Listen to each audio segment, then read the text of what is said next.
Assalamu alaikum warahmatullahi taala wabarakatuh.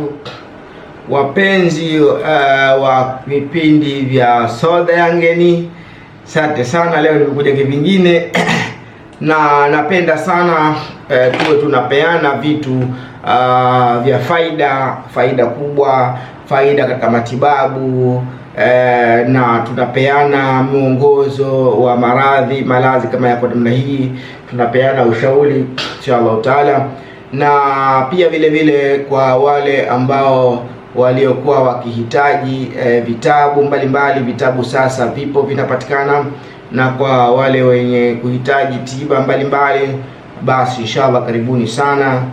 Mnakaribishwa kwa Soda ya Ngeni, napatikana Dar es Salaam, Buguruni, Marapa, na kukazania usisahau kusubscribe ili kuendelea kupata masomo yangu. TikTok andika tu Babu Haji Soda ya Ngeni utanipata.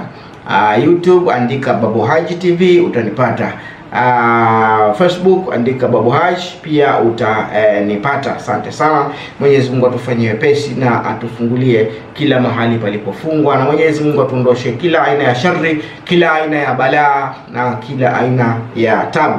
Somo langu la leo linasema faida ya mmea huu kwa ajili ya kutoa harufu mbaya kwa wale ambao wanakuwa na harufu mbaya katika mdomo. Basi tumia mti wa minti. Mti huu wa minti ni mti ambao wengine wanauita ndimu minti. Ndimu minti unakuwa kama vile unakula ile pipi ya minti kama pipi ya minti.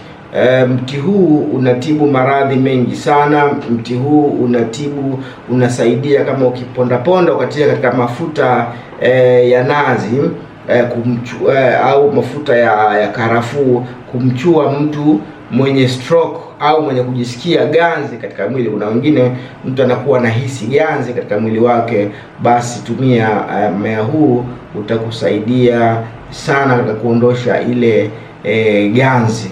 Mti huu wa minti ni mti ambao ukiupigia mswaki majani yake, ukaponda ile majani yake, katia vimaji kidogo, katumia kupigia mswaki, huondoa harufu mbaya ya mdomo. Inaondoa harufu mbaya ambayo iko kwenye kamdomo.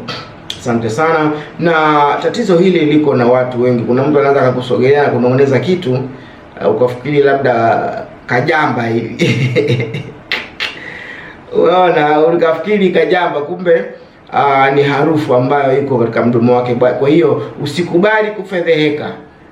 Mwingine unaweza ukakuta unakwenda na kamtu unakwenda na kamtu, halafu baadaye unajikuta